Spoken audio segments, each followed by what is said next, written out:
of the Committee on Cash Management, or Subcommittee, no, Subcommittee on Funding Priorities Agenda. We have several items before us, and do we need to take a roll call? Do we need to establish a quorum for the subcommittee? No?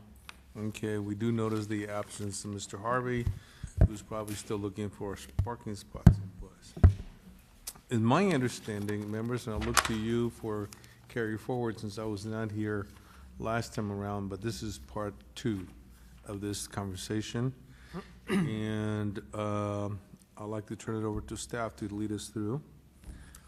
Yeah, for purposes of just trying to synopsize what's kind of evolved in the program, since the board has taken steps to counteract the fiscal crisis and help expedite the flow of cash into the economy through the priority funding rounds, and establishing a fiscal crisis regulation and the creation of the unfunded approvals list.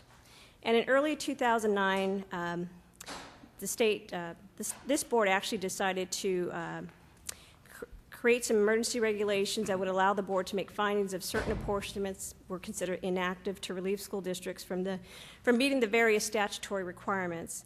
And at that time, there was over $2.4 billion of apportionments that were declared inactive since there was no cash available due to the suspension of the AB 55 loans provided by the Pool Money Investment Board.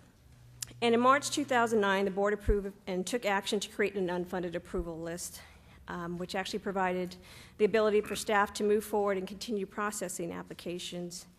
And at the November 2004-2009 board, the board took action to reactivate the inactive projects.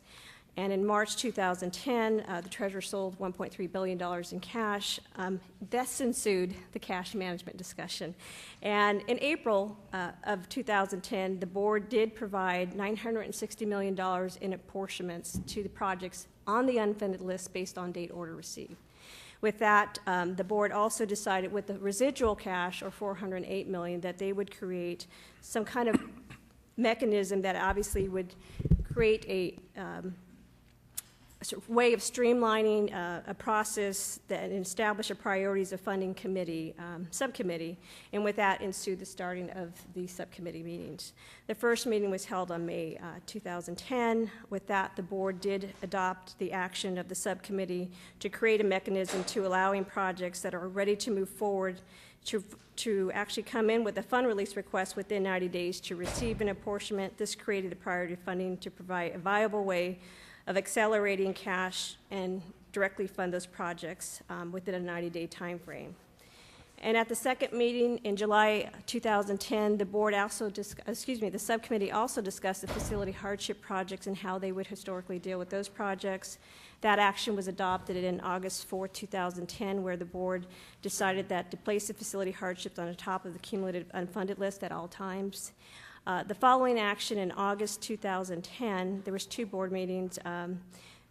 We actually specifically adopted a one-time specific round, and at the August meeting, the board decided to expand that one-time round and actually change the regulations to approve additional rounds on an as-needed basis.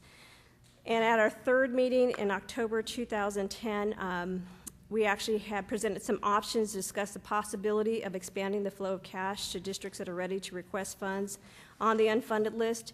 And that's where we entertained how do we present some options for the projects that are sitting out there on the 18-month timeline. We presented options of buying time by switching projects on the unfunded list, again, allowing districts to swap projects, allow districts to rescind projects and swap projects on the unfunded list. And then the final option was whether or not we wanted to extend ourselves or leverage the cash that we have committed to the projects on the 18-month timeline and overextend ourselves and potentially over-apportion projects that are sitting on the unfunded list. So this is how we've evolved over the last year. And so we actually, the first meeting for cash management was presented on February 8th.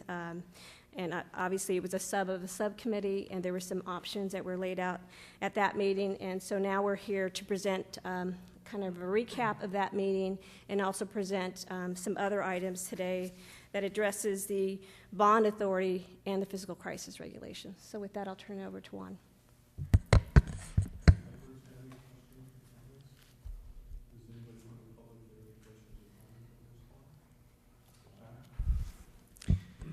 The first option that we introduced at the last meeting was the creation of an additional unfunded approval list that we called a priority list. The purpose of this list was to add school districts that can certify that they will be able to submit a fund release within 90 days after receiving an apportionment, regardless of when cash is made available. The main difference between this list and the current process that we have now is that right now we present the next priorities and funding round. We identify the cash that's available. We request certifications from school districts. And then based on the districts that certified, then we make apportionments accordingly. This new proposal would be to add a list of districts that can certify that they will be able to submit, again, a fund release request if they get an apportionment at any point in time. The purpose of this was to allow for a process that would consistently flow the cash available. In other words, that we wouldn't have to reestablish priorities and funding round. We would be able to continuously allocate bond funds as they became available. We had a discussion on this issue. Some of the subcommittee members and audience members did state that adding a separate list could add to confusion. There was great concern that they wanted the process to be simple and that it still be efficient. It was during this discussion that a subcommittee member also introduced a proposal to reduce permanently the 18-month time limit on fund release to 90 days through regulation. Basically, this would be that instead of having 18 months to submit a fund release request, if a district receives an apportionment, they would have 90 days to submit a fund release request. This would omit the need for a priorities and funding round mechanism. Basically, the board would go back to making apportionments based on the list, and districts would get an apportionment, then they would be required to come in within 90 days with the fund release request. I have a question on that real quick. Yes. How does changing it from 180 days to 90 days impact the poor districts? Impact. The smaller, the poor districts? Right now, we have well over $1 billion on the unfunded list. So there are a mix of districts in there, financial hardship districts and non-financial hardship districts. Requiring the districts to come in within 90 days permanently does require school districts to, some districts have cash and they can move forward if they have local funds available. Others can't go forward until they get the apportionment. So financial hardship districts may be impacted, and that's one of the things that we wanted to bring up for discussion here, maybe perhaps hear from some of the stakeholders to see exactly how they would be impacted if this is enacted on a permanent basis. Okay. Yeah. Help me understand your last statement, Juan, in the sense that I thought financial hardship districts had 100% state grant. Wouldn't that make it easier? They wouldn't have to worry about a local match? Wouldn't that help expedite them through the process? Again, this is something that maybe we could hear from the districts directly, but it's our understanding that to move forward with the whole process of going out to bid, they may have to expend some local funds. Districts that are financial hardship may have 100% state financing. Some do have local cash that they can contribute to the project, so not all financial hardship districts get 100% state financing. Some of them do have local cash, but it's our understanding that there is some upfront cost to get started in the whole process of going out to bid. But again, this is something that we would like to hear from the districts directly to get a better idea. Fair enough. I would ask us to also consider the precedent we've set about establishing incentivizing concepts. We've done that for the high-performance schools. We've done it with the seismic. And if needing a little front-end cash that we could get reimbursed later on might help a financial hardship district, just thinking outside the box. Ms. Brown. Ms. Moore, not Ms. Brown. Ms. Moore, I'm sorry. Same first name. The shift that is being proposed is 18 months to 90 days. And currently in the process, a financial hardship district prior to the financial crisis would have 18 months in which to bid their project, correct? How is that different? Is it the same issue they'd have whether it was 18 months or 90 days, the upfront need for funds to bid the project? So that issue already existed on an 18-month, right? And they had to somehow work through that. Yes. Or did they get their money any earlier? No, that's an issue that currently could exist. Now, some financial hardship districts, they have the ability to come in and get planning money and site money, and it helps them get started to go out and get a construction contract. Not all financial hardship districts elect to get the planning money up front. The ones that do not may have a harder time getting started. The ones that do get planning money and site acquisition money might have an easier time to hire architects to get the plans approved and then go out and go out to bid. But you are correct. That's something that under the old system of up to 18 months, it still could be the same issue as we would have now, but just a much shorter time frame to go out to bid. Ms. Buchanan. So let's kind of walk through the process here, because a district has all the approvals, and then it receives an apportionment, and it has 18 months to request funding, correct? And at that point in time, it can still request a 6-month extension? No. I thought districts, The current process is that districts submit an application Right. for funding, and they have all the necessary plan approvals by the Department of Right. Education, Division of State Architect, and then they get placed on the unfunded list. Now, when cash becomes available, the board can make an apportionment towards a particular project. Then after that apportionment, then the district has, in this case, it would be 90 days to come in Right. with a fund release request. And under the current priorities and funding mechanism, failure to do so within the 90 days would put them at the bottom of the unfunded list. okay, so, but right now, I mean, what is if I'm requesting funding, you'd have to assume that I'm ready to go with the project, correct? I mean, I know that sometimes districts aren't, but you have to assume, and then after that, they have 6 months, 180 days to sign a contract. What is reasonable? If I am requesting funding, okay, there needs to be a time to prepare my bid documents and go out to bid and sign a construction contract. So what is reasonable there? Because it seems to me that part of what we're trying to do, when you look at our last meeting last week, we had, what was it, $1.2 billion that we had committed to projects that was sitting there because the projects, we hadn't funded them yet. So what we're trying to look at here is how do we make sure that we, one, get money to projects that are ready to be funded and that are ready to begin construction in a timely manner, and we just don't have $1 billion sitting in float. So, I'm not sure 90 days is necessarily, if I have to prepare bid documents, to go through that process and award a contract. But there should be some way of assuring that when projects move up to this list, they're not just holding space, hoping that somehow everything works out and they get more developer fees or they pass their next bond or whatever. But when they move up to that point in that list, they are ready to be funded. This is something that it came up at the last subcommittee meeting. There was some statements that the current priorities and funding mechanism allows, instead of a 90 days, something on the order of about 150 days. If you take a look at the initial notification to begin a priorities and funding mechanism, then we give districts 30 days to submit that certification. Then from that time, it usually would take us another month to go to the board and provide apportionments. And then after the apportionments, there was the 90-day requirement. So it was more on the lines of about a 50-day process.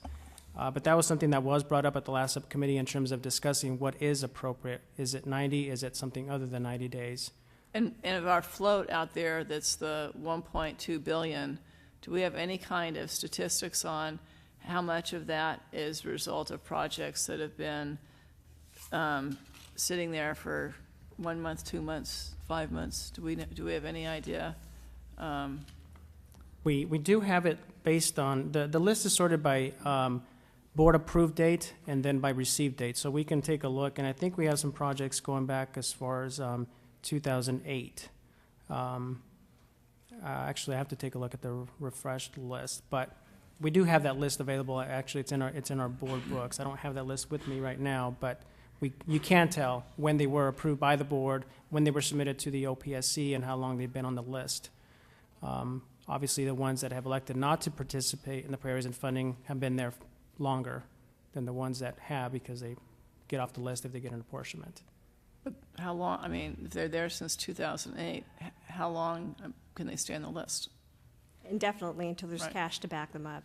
And to your point, I think when we initially created this priority round in the fall, we had over $2 billion that requested to compete with this money. And ironically, we didn't know what was coming in from the bank. And so if you look at that list at that time, and we had $2 billion in requests, there was still 26% of those projects that are sitting on the unfunded list that didn't come in to compete. So you're right, it speaks to your point, why aren't those projects ready? I mean, are those projects, at some point in time, are going to have to be rescinded? And at what point in time do you make that? And maybe it was my confusion where I thought, is it the unfunded list? Which is the list where you can stay on for 18 months and then have a 6-month extension? There is no 6-month extension Okay. in the program. In the past, it was 18 months, period. Okay. And then we went to the financial crisis, and we suspended any requirements on the unfunded list. So you could remain on that unfunded list until such time as we had funding. And then we created a separate list that said, those that are ready to go in 90 days, we will apportion the cash to you. So right now, we have a kind of two-party list, in that we have those that are in line but have never requested cash and do not have a deadline on them. And we have those that have been apportioned from the funding that we've had available to us. At the last meeting that Mr. Harvey and I were at, there was the proposal by staff to establish, to continue on kind of as we are, having the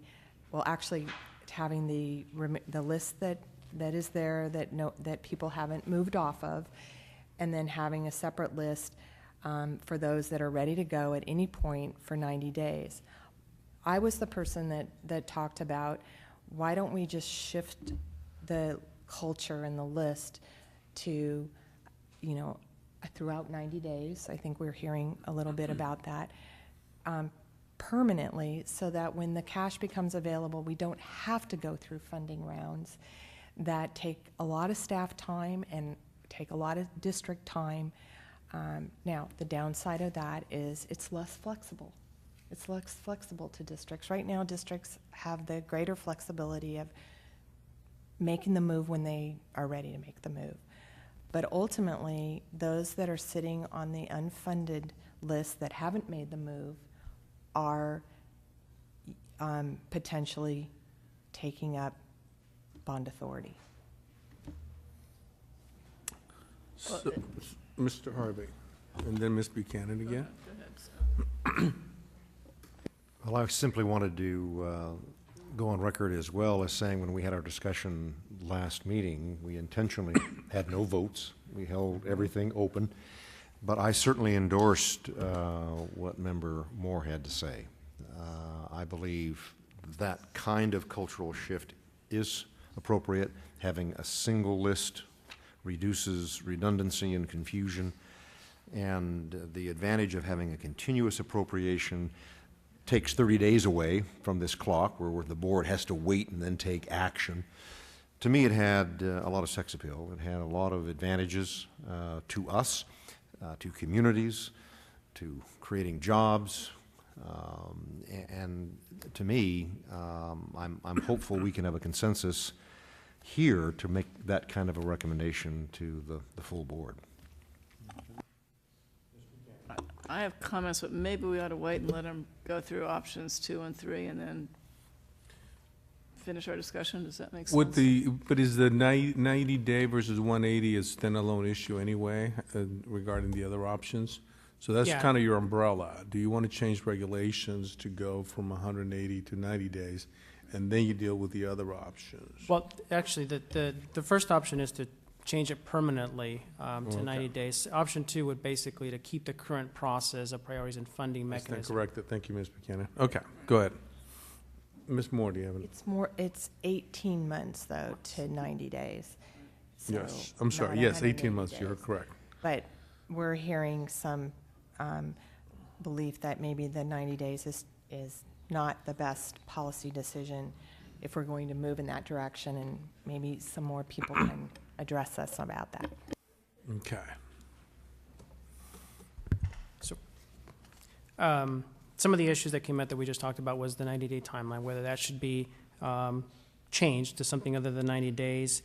There is also the other issues that came up in terms of districts that are on the unfunded list but would not be able to submit a fund release request within the 90 days, whether the board would want to consider them on a case-by-case. And then when would this take effect? Do you do it prospectively after the new regulations become in effect? So those are some of the issues that came up in terms of changing it to a permanent 90-day.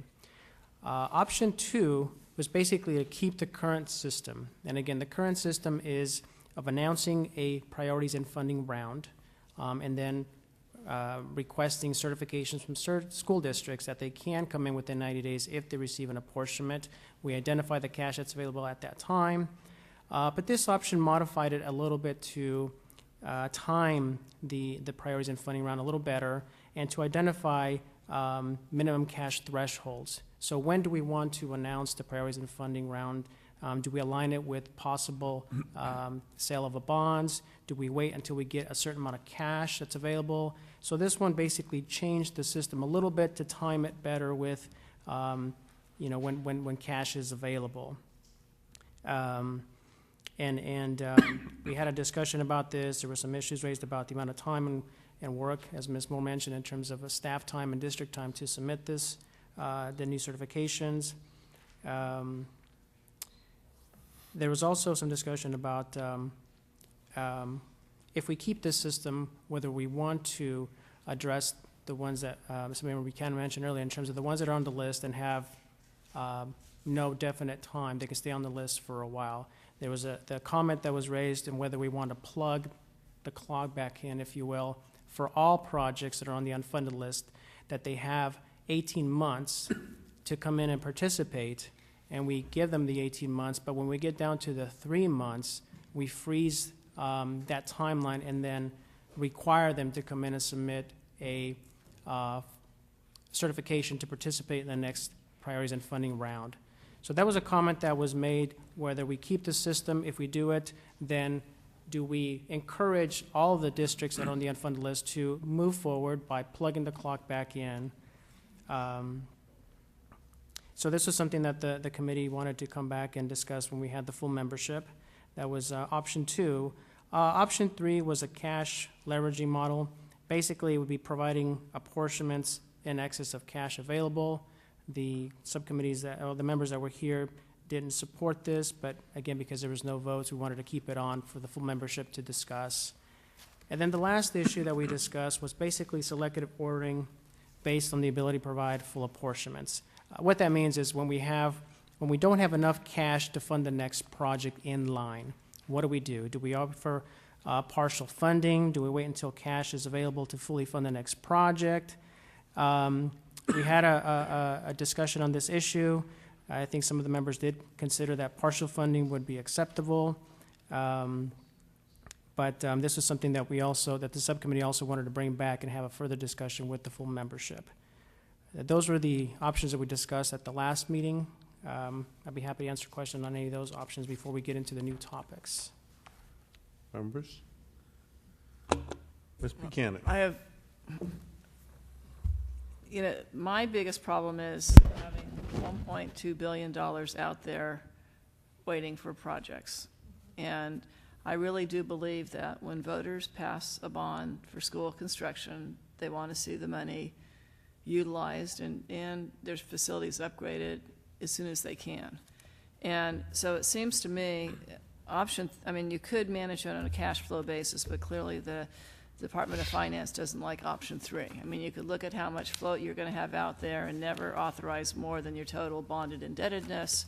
But, you know, recognizing that you always have, you maybe take 50 or 75% of what you always have outstanding and try and get more money out there. So I go back to option 1, but wanting to know if there isn't some sort of hybrid.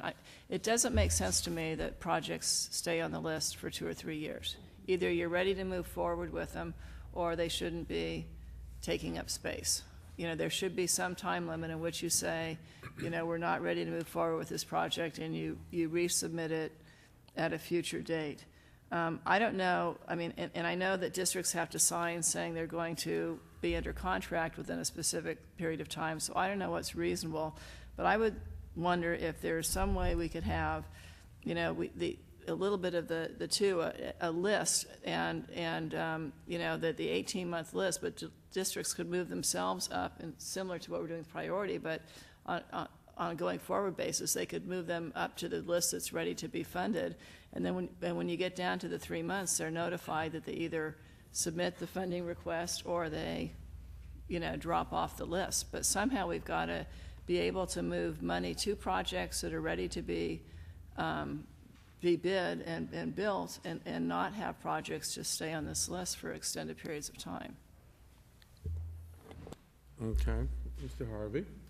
No, I just want to say hip hip hooray. Hip, hip, hooray. Finance staff, Chris, identify yourself. Chris Ferguson, Department of Finance. We would support that type of modified option. We do have that caveat, though, that we're concerned with the smaller districts, the poorer districts per se. Part of that is bonded indebtedness at the local level. The districts have eligibility, they have projects they want to move forward, but given the project or the property valuations in that district, they're unable to sell their local bonds to provide that match. So we want some flexibility in there for those districts, but for the vast majority of districts that have current staffing, current resources to move forward, we would support a 90-day option for them. Ms. Moore? How long do you think we can afford to wait for assessed valuation to come back? In That's a terms loaded of question. That would be a good investment opportunity if anybody knows that answer, I think. correct, we don't know, Maybe it's rhetorical in that but that if we said, hold out funds for locals to recapture assessed valuation, I think that's could be, I mean, who can say when that will be versus others that may be ready to move forward? And what's the balance? But you're talking about just cash poor districts that have limited ability, even in the height of the market, they still were Correct. poor districts. So the real estate has really no impact on it in terms of, you know, the timing. It's just that they would otherwise have been poor anyway, and their ability to, we can all think of districts or cities that their ability to go out there and generate revenue would always be questionable. So how would you address those even with the 100 and with the 18-month though? well, part of the providing those districts greater than 90 days is they may not have a dedicated staff person that's full-time to facilities that can do the contracting easily. Smaller districts tend to have fewer administrative staff. Larger districts tend to have more administrative staff and have the ability to do that. For example, a smaller district may be less able to deal with bid challenges that come in when they bid those projects than a large district that has done numerous projects, that's been through the process multiple times. That would be sort of our reasoning for providing those districts a little bit more flexibility than the larger districts. Can I build on something that Juan indicated during his comments on this whole question, and that was there was a process, or is a process, under our current apportionments where those kinds of districts do get planning and help money up front. It's then deducted from the grant itself. There could be a replication of that to at least assist the dollar side of it. It doesn't address, Chris, your lack of staff or part-time staff. But again, we could have a cutoff for districts that have certain criteria and give them a little bit more time, some more time to submit. Because I think the beauty of what we're trying to craft is that it doesn't discriminate necessarily, except for that. And it moves the money when it's available, and it creates the jobs. It makes the schools safer on a more timely and expeditious way. So I'm certainly open to having some kind of a carve-out, but I certainly don't want to obviate the other overarching policy. Ms. Moore and then Ms. Buchanan? I'm sorry.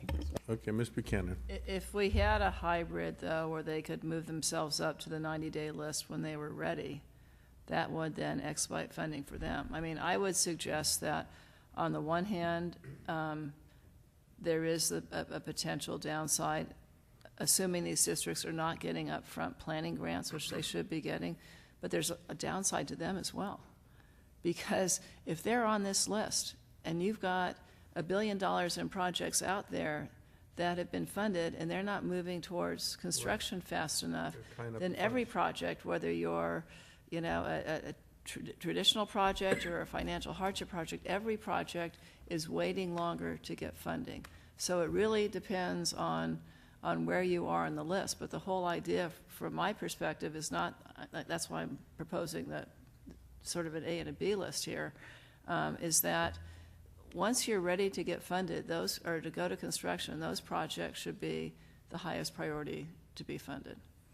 Because I don't know how, other than that, we really, we keep adding on and making things more, I think, convoluted than they need to be. Right. And the whole idea is, let's get money to the projects ready to be funded. If we need to do something to help with financial hardship grants for planning or whatever, we should treat that separately so those projects get ready to be funded. But we want to be able to get money out the door. Mr. Morales, you're dying to make a statement. Mr. Chair, the way we would envision this working is, if we adopt this, whether it's 90 days or some other date, but the permanent the requirement to come in permanently, basically we go down the list. We have an unfunded list now. We have cash available. We would apportion the projects in order to that list, and then they would have the 90 days to come in. There could be an option to allow for, say, a one-time opt-out. These districts that maybe aren't ready, that they will not be ready to move forward, that When the time comes, they can go. they can say, right now, I'm not ready, but Extend it for 6 months or something.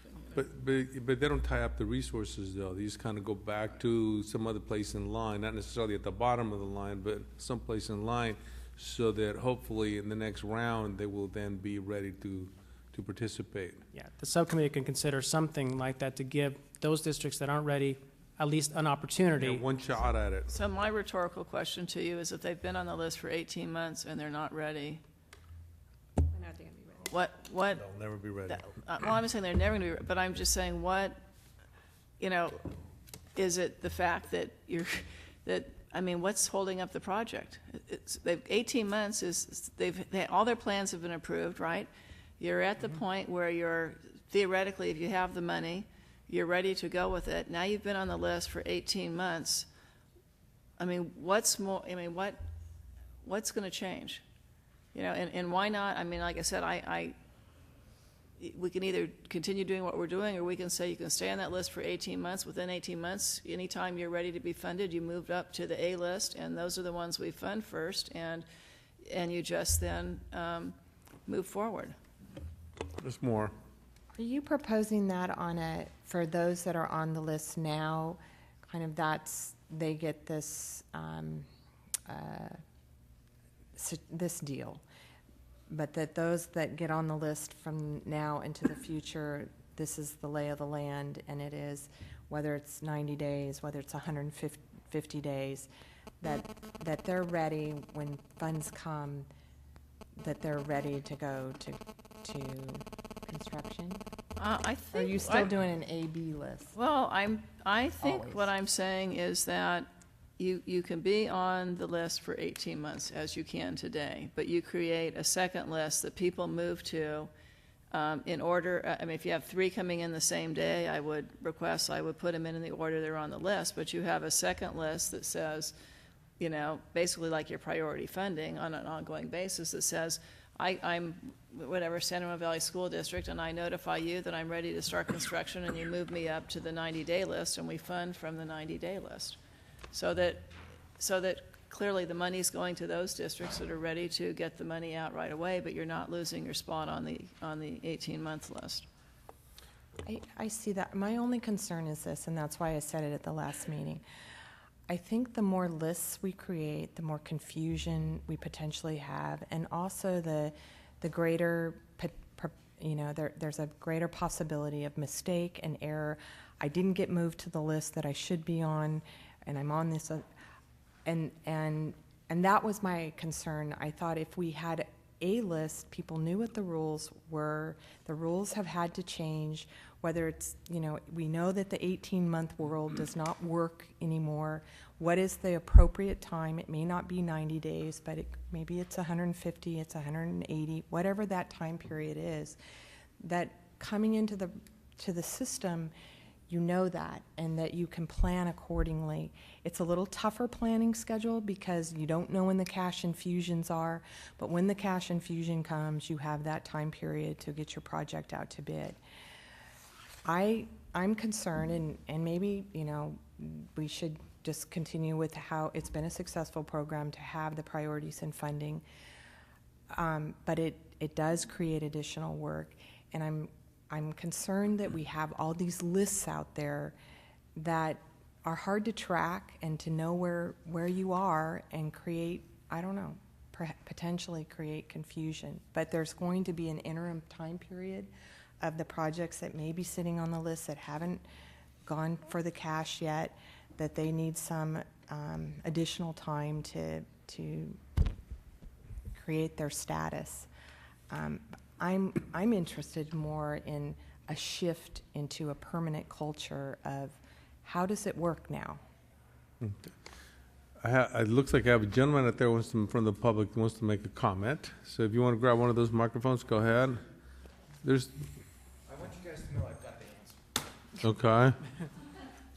No, I'm here, Gary Gibbs, California Building Industry Association, and we have no strong opinion here other than I just wanted to kind of give an idea or thought of, you know, a solution here that might work or kind of meets everybody's needs. But again, it's up to everybody what they want to do. First of all, I like number 2 in terms of priority funding. I think that was a great program you guys implemented. I think it's really successful. So let's not throw the baby out with the bathwater. I mean, it's working really well. But we also have another program which is just as good and has been just as successful, and that was SB 50, and that was the 18th month timeline. So why don't we just marry those back together? It's real simple. You just unplug the 18 months. Just unplug it, and everyone goes forward. You're not discriminating against anyone in terms of time. They move up in date order all the way, and then when somebody who hasn't got funded yet is still on the unfunded list, when they get to like 3 months, you unplug them. They stop. So everybody's in date order, moving up. They have to go for funding within the 18-month. We haven't changed anything in terms of existing statutes or regulations, and we married it with the existing program.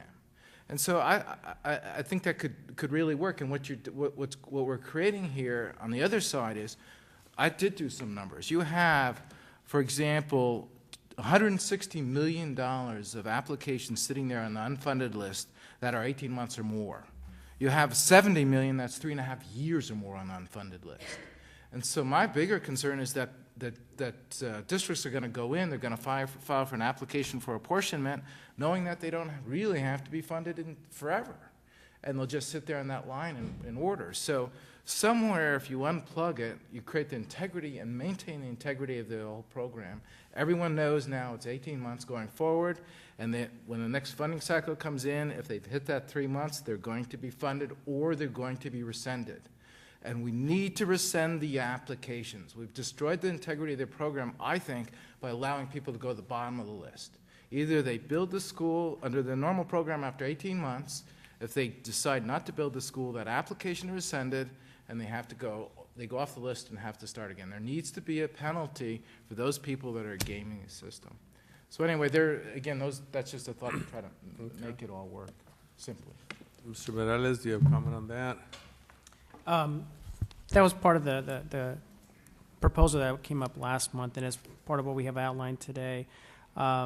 We do understand that there are some concerns if districts don't have an incentive to come in, so we understand that this would be plugging them back in, meaning that they do have to come in within 18 months and receive an apportionment.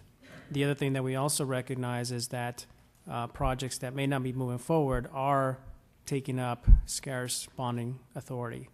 So at this point, we don't have a position, but we do understand the proposal. Chris? I think that's a workable proposal from our standpoint. Effectively, you get the 18 months.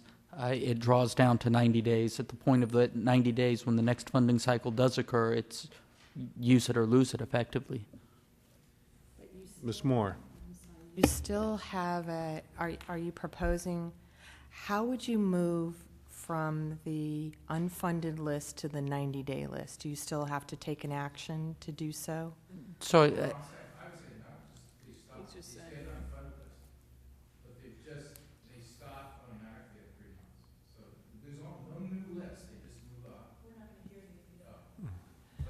Well, I think, let me restate it then. So we have an unfunded list. We get cash. We go down that list for the cash, which means that districts didn't have a choice. We went down that list, and you have to be out to bid within 90 days, or what? the project would be rescinded. When you get dropped from the list altogether. Correct. So you have 18 months to do your, if I understand this correct, to do your planning, to prepare the bids for the public. Once you do receive an apportionment, you have 90 days from that point to move forward or rescind the project. So you're basically saying, I have a project ready to go, put me on, we put you on the list, time goes on, when you get to a certain point, and we say cash is here, you got 90 days to react, and if you were just holding a place in the line just to hold it, you get called out on it and you're kicked out of it. Because you go back to your point of the 90 days. I'm still a little confused administratively how that would work. Can it be done administratively? I look to the Well, I executive think, officer. I think the core issue is do you apply that prospectively? Because like Gary pointed out, these projects have been sitting there for quite some time. And so to me, if you still go in the date order receive concept, when there's cash available, it's either move it or lose it. And I think it could be done. But there is no 18-month on the unfunded list. That is not defined anywhere. There is no 18 months. No, the old projects that are 18 months or older immediately, you don't change them, they just go to the top. And when that next funding comes in, they're funded, or they lose it. The ones that are say, a year, who have been on the list for a year, then when we unplug the date, they start that from that point, 12 months out. So they only have 6 months more. So you just move everybody up. If they've been there on there more than 18 months, then they have to build at the next cycle. So Gary, what you've done, you blow away the unfunded list. That goes away, and you go back to the 18-month list No, and use it. I've actually said keep the unfunded list. Just He's saying for those projects that are 18 months, have been on there for 18 months or longer, they either at the next funding cycle get funded or they go off the list, but they're not allowed to stay there for 3 or 4 years waiting to be funded, which I don't understand, even with DSA. At what point in time are their plans still valid? I mean, so the question is, The kids graduate from high school. yeah, there are always some kids waiting to graduate. So I think that's what you're saying is, the subsequent funding round, you say, okay, we're going to process these in date order, but if you're more than 18 months and you're still not ready to be built, then you're going to have to go off and reapply again. So you're trying to get the projects down to a true 18-month list where you're funding the most current projects.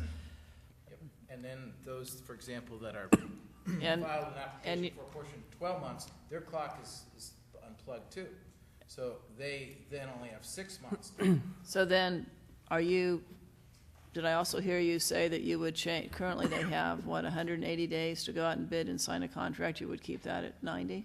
Or you, Because everyone's aware. right.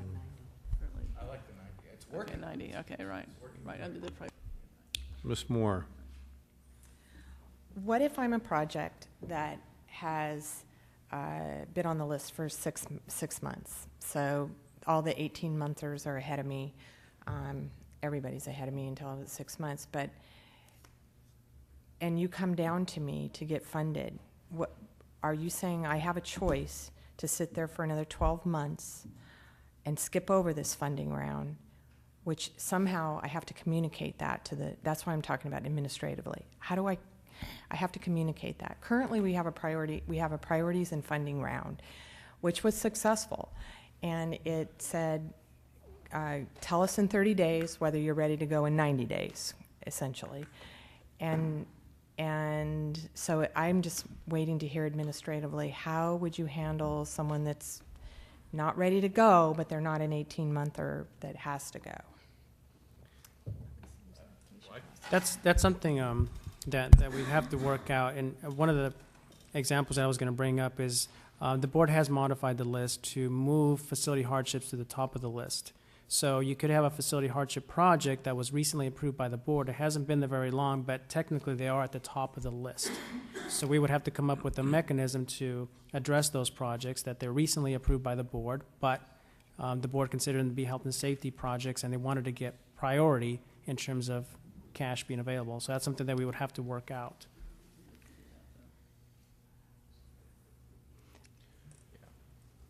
Go ahead. I think if they have, they've been on it 6 months, they just filed, they have another 12 months, I think you maintain the integrity of the 8 months. But I don't think there's any right answer here, but in the sense that if there's some projects below them that want to be funded and start sooner, then we give them that right. And we're not affecting at all the 18-month statute, which is they've got 18 months. But Here's where it doesn't really matter. I think, as I said before, my head swirls thinking about this, and I can imagine for school districts, if we're going to move in that direction, I think the districts have now had a year of priorities and funding, that it's kind of a modified priorities and funding. We're saying that we take the time, unending time limit off of the unfunded list.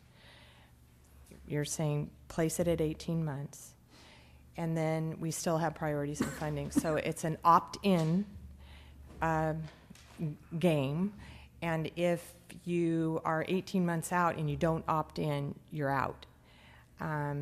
Is what I'm hearing. It's more of a modified priorities and funding round, as opposed to a permanent change of, we're now at you bid within 5 months of being apportioned, or you bid within 90 days of being apportioned, which was the old system was you didn't have to opt in or out after you got on the list. You just got funded. That works too. Okay. So, go ahead, Scott. Go ahead, no. The very appealing thing to me, however, is moving the dead wood. I mean, I'm surprised to hear the dollar amounts that are on that list more than 18 months, and some, 70 million, if I hear you correctly, 3 years. They are, to use Ms. Moore's statement, taking up bonded indebtedness. We're taking up space. So I'm intrigued about that aspect of your proposal, but I share the concern about the shift to something yet again in a year's time. I like the simplicity of a single list, the cultural change, 90 days, but I certainly am also interested in trying to make sure we get rid of those that are just taking space. And I don't know if we can build that into what we want to talk about too, somehow. Do you have any comments, staff? But the 90 days works too. I wasn't just trying to create a little other option. This is good. So. I think in concept, I think you could split it up two ways. I mean, the projects that get on the unfunded list, prospectively, they now have a new 18-month requirement. I mean, that's kind of one way to think about that. And sooner or later, you're right. I mean, from this point forward, you know, do you clearly give everybody, you know, a kitchen timer? Here it is. Here we go. This is from this point forward. We're going to do it this way. And projects that are on the unfunded list obviously have a date and time in which you're coming up in the 90-day timeline. It's cash received. Are you ready to go or not? I think we can get there. We can create a way of administratively how we pull projects that are not ready to go, you know, that are outside of the 18-month timeline, or perhaps your younger projects. I think we can, once we move forward as the subcommittee, then staff can go back and think about all the administrative ways we can try to make it work. How are you doing about the dead wood? Well, I think the dead wood obviously would have to be something that, in concept, you know, put it in writing as far as what kind of examples we may have to share, you know, maybe at another subcommittee or to the full board, and how this could work. Ms. Buchanan? Thank you. You know, the fact that some projects have been on there for 3 years, to me, is just, it doesn't, I mean, when you talk about, even if we have just one single list, when you talk about the integrity of a list, how can, I mean, what happens to that integrity when a project's on there where they have there's no ability to fund that project, you know? Because districts don't know. I mean, I think there should be one list, and I do think there should be a way of, quote, removing the dead wood. And if you need to think about, you know, what that should be in terms of a time frame, but if you know when you go on that list, you know, you have 18 months, that to me, that's a year and a half. I mean, districts should have some idea of where they're going to go, and they shouldn't, I don't think you should remain there indefinitely, especially when I think some of these projects, I don't know how long your DSA approval's for. So and I know we're talking about going forward, but I think even going forward, if you notify districts and say, we have a change in policy here, we're going to keep projects on for 18 months, we're going to allow for some kind of grandfathering or something that's reasonable, at which time we're going to, you know, remove projects, then I think that is, I think that is reasonable to do, because, you know, especially given where we are with the economy today and everything else. So, and I think I go back to Mrs. Moore's question about if you're waiting for housing markets to turn around or whatever. I mean, there's too much out there, but you know, one thing we know for certain under an 18-month list is, you know, you're encouraging people to receive funding at the time they're ready to bid a project, and that's the whole intent of the state facilities program. I think I'll do an anecdotal comment. In terms of the market, in some of those neighborhoods where there are needs for schools, one would have to question the current need for schools, given the number of homes that went up in foreclosure, where in fact you have nobody there now. So when you wait for that, and for those kinds of time delays, your data is not as good as it was when the original needs were projected. You have different population living there, but it may not be the same group of folks. So can we, you know, we came to talk about the 90 versus 18 months issue, and then we started the conversation about dropping the quote-unquote dead wood. We would need to amend the regulations if we went from 18 months to 90 days. Is that correct? Would we also need to amend the regulations to drop folks from the program altogether? So that does it need to be? I guess the question is, does it have to be one action, or can we bifurcate? Ms. Moore, are you comfortable with the dropping the dead wood concept? You expressed a little bit of a concern, but I'm not sure if you landed there yet, or you still have that concern. I don't like referring to them as dead wood. I'm comfortable with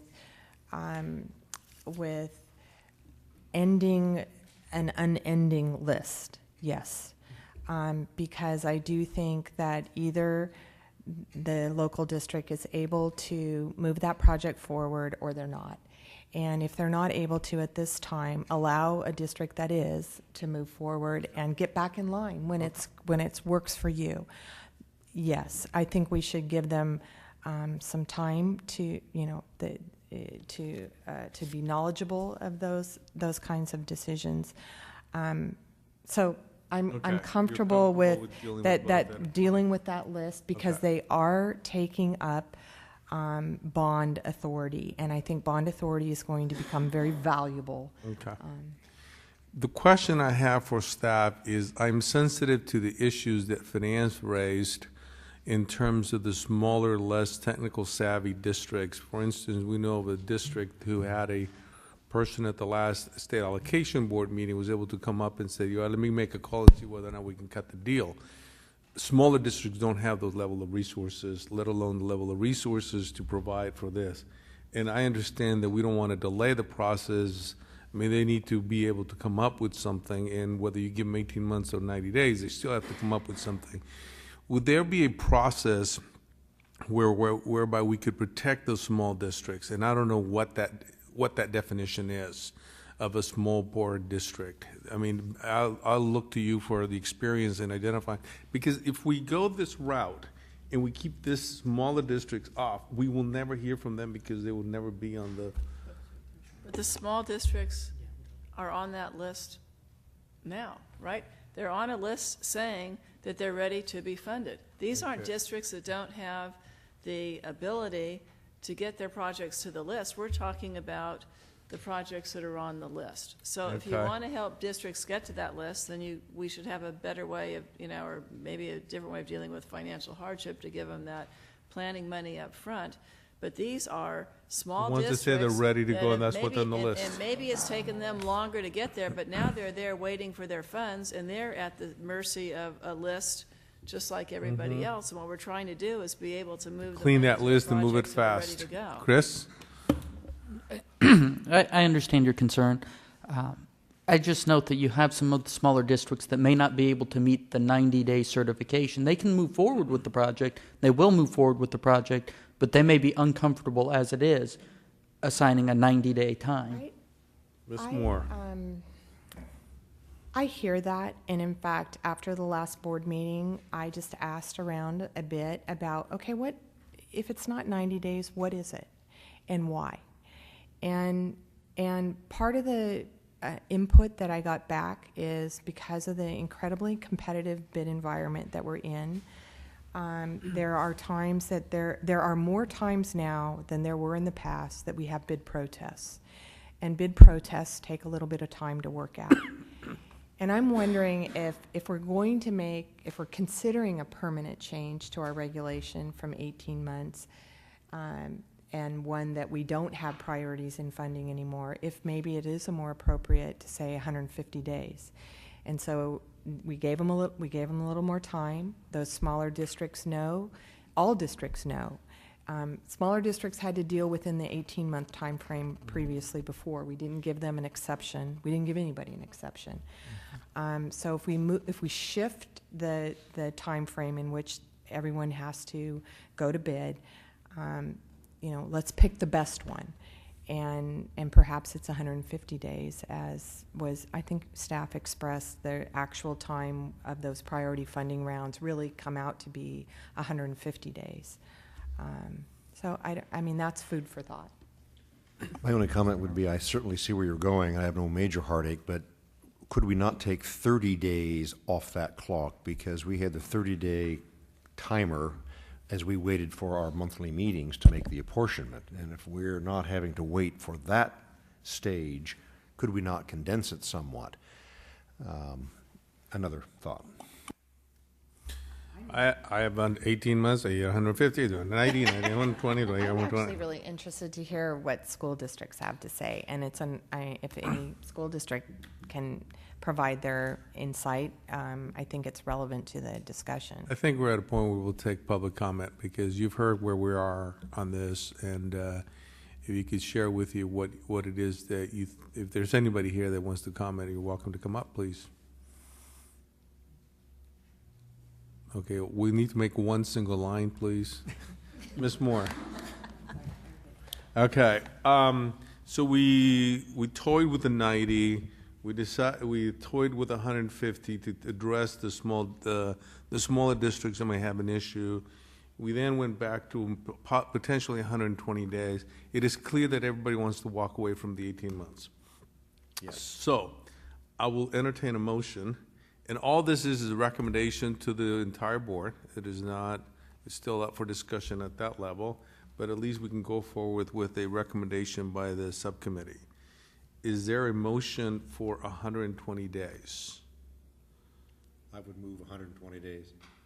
We have a motion. Do we have a substitute motion, or do we have a second? I'll second that. We have a motion and a second that we move from 18 months to 120 days. And then we talked about, does the motion include the provisions for taking them off the list when they get to that point? My motion would be to direct staff to come up with that process. They said they wanted to take whatever direction we gave them today to work on some options or a more complete discussion. Again, I hear sympathy for doing something about that, and I would just ask staff to Okay. hear that and then give us. So let's food for thought. bifurcate. Let's bifurcate then, do it at 120 days. And then the second, the second would not be a motion, it would be just direction to staff to come back with recommendations on how to go through that process, that administrative process. Ms. Buchanan, is that? And I don't want to complicate things, but if indeed you have a bid protest that delays it, I mean, it seems to me there ought to be some reasonable. Safety valves in place. Some sort of safety valve, but Right. it needs to be somewhat specific, so it's not because we didn't get around to sending the bid documents out, or we didn't have a date by which the bid documents had to be received, but there ought to be some way that if a district legitimately gets its project out to bid, gets all the bid documents out, awards it, and then has a bid protest, Okay. they're able to deal with that. Is everybody with that? Okay. All in favor of that? Say aye. Aye. Opposed? Abstains? Okay, staff has direction. Thank you. The next item, Ms. Silverman. Okay, I'm just going to present. Beginning on page 4 are new topics for the subcommittee. So there are 2 sections to go through here: the remaining new construction bond authority and other areas where bond authority may potentially be able to be transferred. And then the second piece of that is the fiscal crisis regulations that the board has enacted and extended on a temporary basis.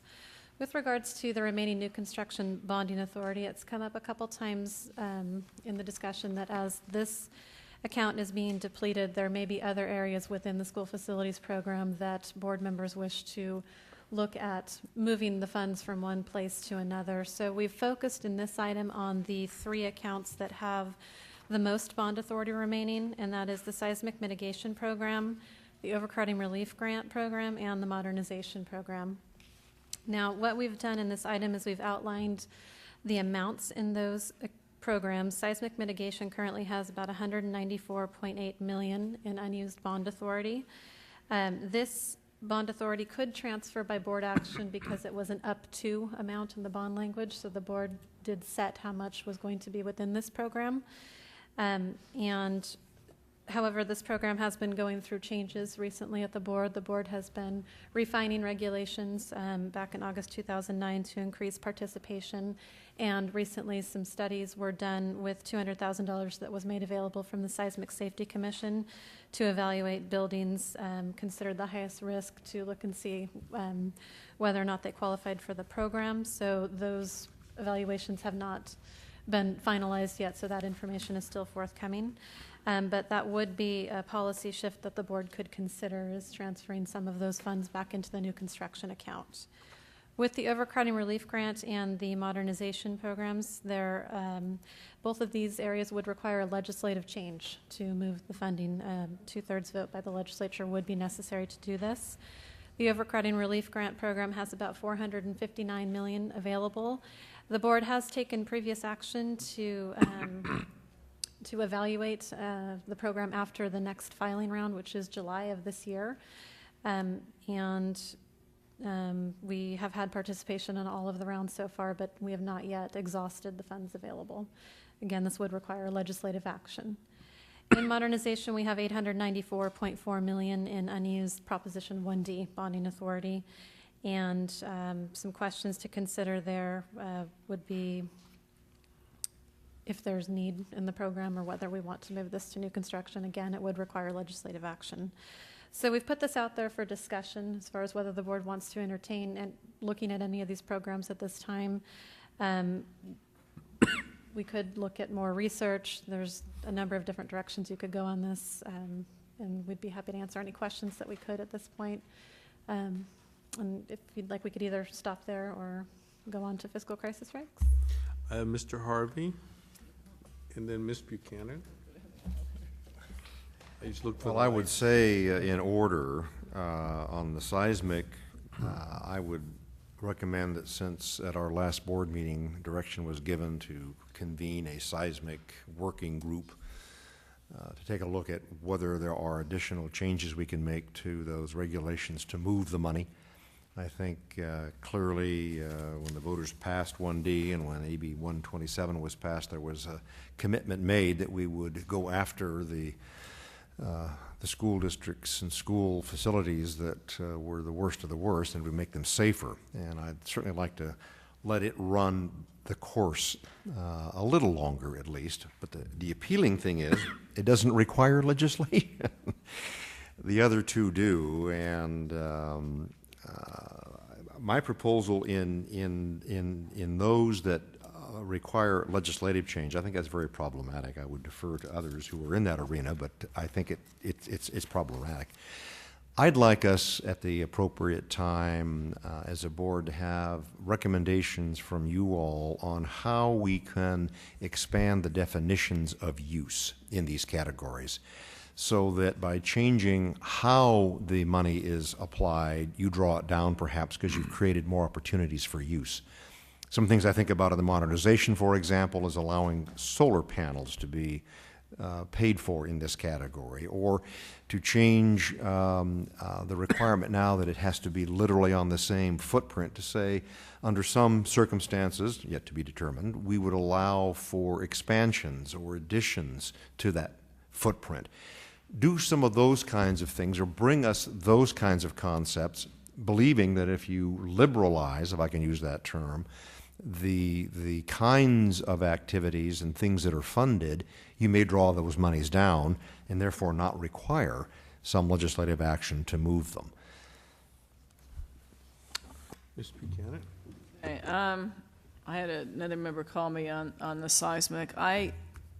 Based on our last meeting, I will be really honest with you, I would transfer the seismic money into, at a minimum, the critical hardship fund. I mean, we're not funding seismic projects.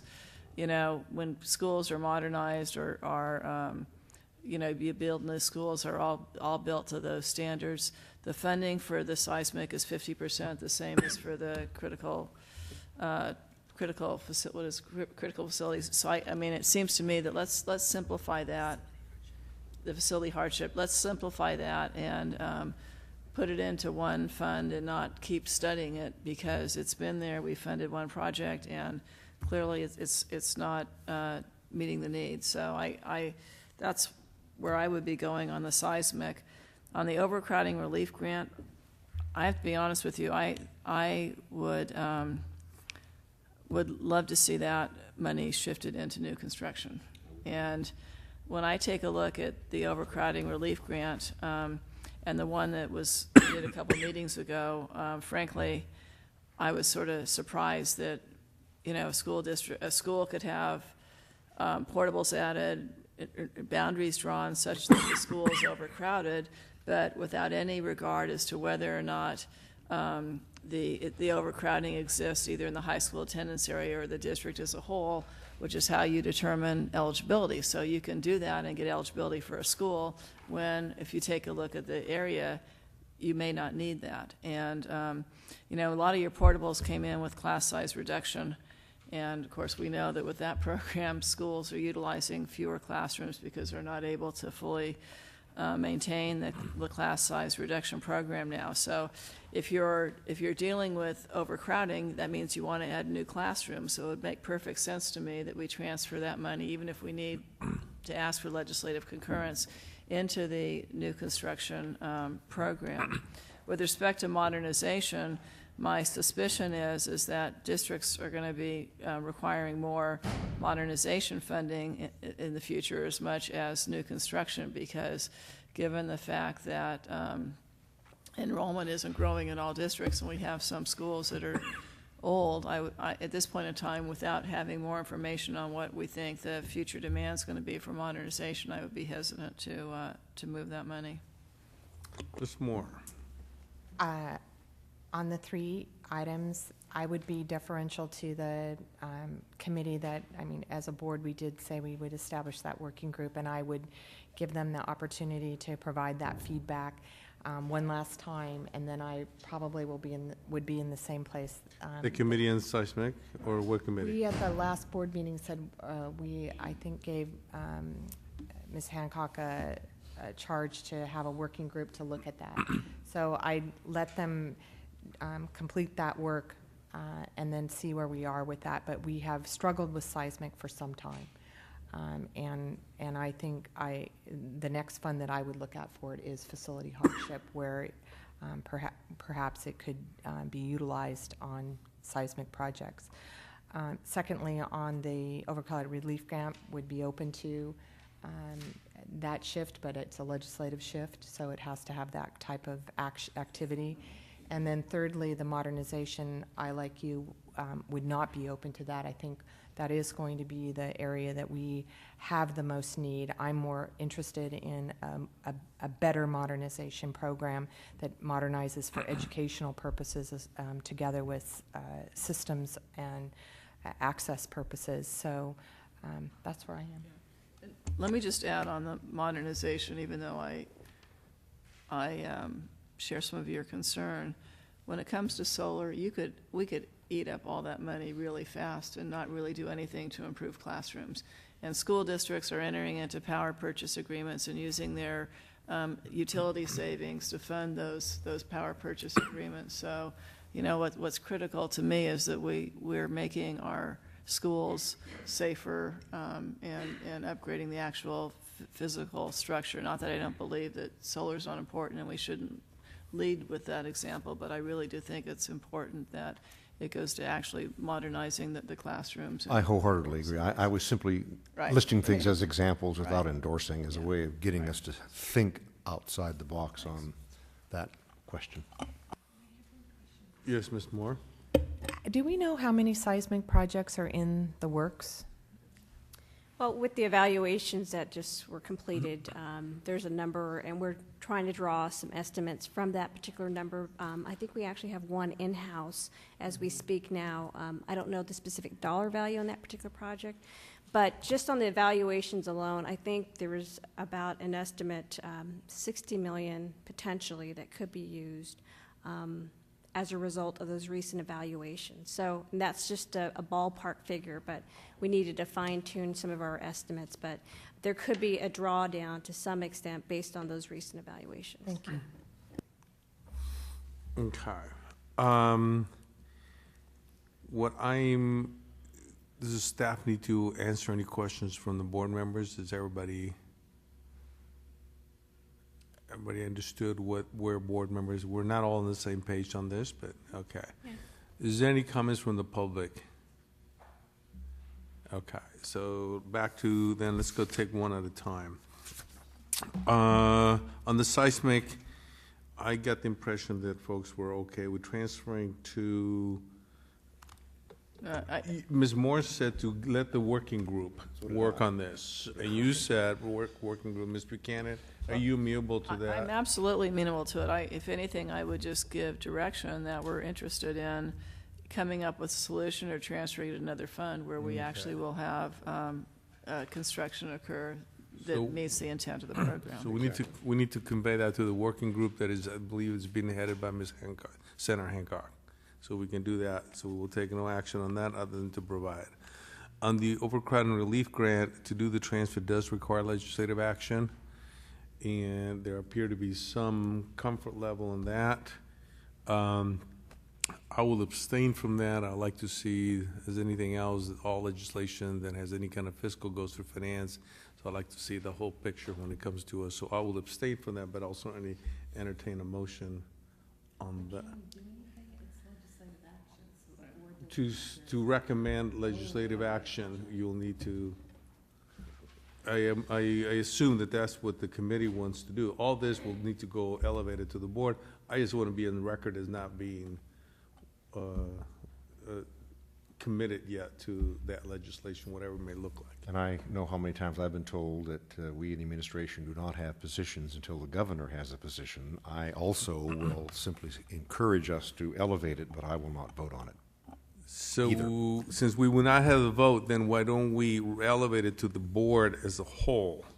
Yes. Without a vote, just as a recommendation that staff work, and Ms. Buchanan, as a legislative member, will work with staff on coming up with something that will address this issue, and then we'll take it up to the full board. She's the lead author. Yeah, we actually have one final, we have a filing round that closes July 31st, excuse me. And so we would obviously know to what extent some additional participation in the program by then. And I think we could probably would be prepared to at least share with the board what's come through the door as far as dollar value potentially, and have that dialogue at least. So overall, there appears to be an interest in moving forward with transferring, recognizing that requires legislation. That's fair. Okay? Fair. All right. Any public comments on that decision or that direction that we're going? Hearing none, moving on to the next one, the modernization. We want, I think we were in no consent. there is no consensus on that. We went from solar panels to keeping it alone, to transferring to, no, not to to leave it alone. I think the concern that we have right now is that making any change to the modernization program could take away money that's legitimately needed for modernizing schools, and we need more information. We would need, Okay. more information to show that the money is strictly surplus if we were going to make any changes there. So we're not going to do anything right Surplus, now. but If anything, I think that I heard the subcommittee say that we're interested in a more robust modernization program. Okay, and I think this is when you spoke about broadening the issues that may be covered with this. Okay, all right. So staff has direction on that. Any more comments from the public? Fiscal crisis regs. So the fiscal crisis regulations, we have 3 areas in this section as well. Back in December, the board took action to extend these regulations on a 6-month basis while the cash management issue went forward. And so we are discussing the Charter School Facilities Program preliminary apportionments, the critically overcrowded schools program preliminary apportionments, as well as the financial hardship re-reviews. Beginning with the Charter School Facilities Program, these projects have a reservation of funds, and then they have a 4 to 5 year timeline in statute to convert to a final apportionment, which is when they would be placed on the unfunded list, ready to receive funding. When the fiscal crisis occurred, the board took action to stop that 4 to 5 year clock. Now, in the last couple of months, the board has made $96 million available so that these projects could have access to the design and site acquisition funds that the program provides so that they can get started. And as we've mentioned, I think when this topic's come up in the past, the charter schools don't really have a mechanism to get the project started outside of their general fund without this cash from the state. So some of the need for the advance apportionments has been made available by the board. We did actually have $2.5 million left over from the last round, but we have 17 projects that will be on the unfunded list that have not accessed their design and site funds yet. Now, the question would be whether or not or when we restart the clock on these projects. And some of the questions that we have would be, should we continue to extend the fiscal crisis regulations? Should we plug back in the charter school facility program preliminary apportionments once they've received all of the cash that they were eligible for, either in site money and design money, or possibly just the design if they were not purchasing a new site. And that's something that the board could consider, is if you've gotten all the cash that was previously part of the program, you've had access to it, you drew it down, now you may be back on a level playing field as far as before the fiscal crisis hit, because this is what the program had available to you. You've gotten the cash, you can now go forward, design your plans, purchase your site, and then it's just getting the approvals in place, and you go on the unfunded list just like the rest of the new construction modernization, actually the rest of the other programs would do. So you could do that route and plug the clock back in once cash has been made available. You could reactivate the projects regardless of whether cash has been made available. And then under an inactive status, this gets into some additional questions. If the projects remain inactive until cash becomes available for advanced design and site, there could be a consideration for whether, if a charter school passes on an opportunity to have cash, for instance, the ones that are now on the unfunded list, cash becomes available and they say no, do you plug the clock back in then because they've had an opportunity to get cash and chose not to? Have they waived their option at that point? And then another piece that's come into the discussion is some of the charter school stakeholders have raised an issue that they believe goes hand in hand with this, and that not only is it the design and site fund releases that they need assurances for cash before they can move forward and commit to the project, but they also need a guarantee of construction cash being available for them. So we've received a couple request letters that additional cash be considered for charter school projects that are on the unfunded list and for construction funds. So basically you have your unfunded list with everybody on it, and charter schools have requested that they have a different priority, in essence, for a carve-out of cash. Some ideas have been an amount commensurate with bond funds that were provided to charter schools, or another amount made available. So, Hold on, Ms. Moore has a question. Can I just add to this point?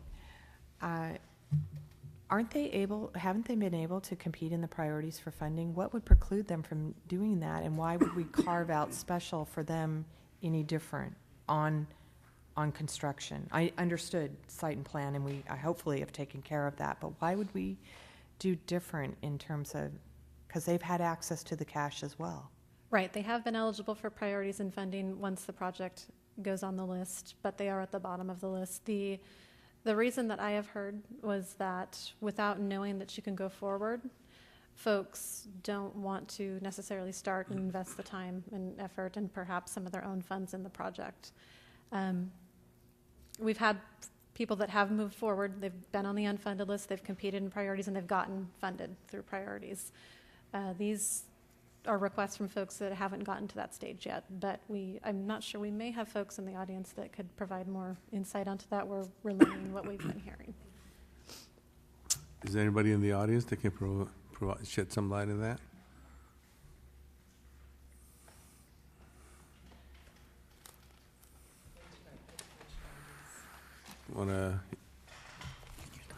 Thank you, Mr. Morales. I'll be quick.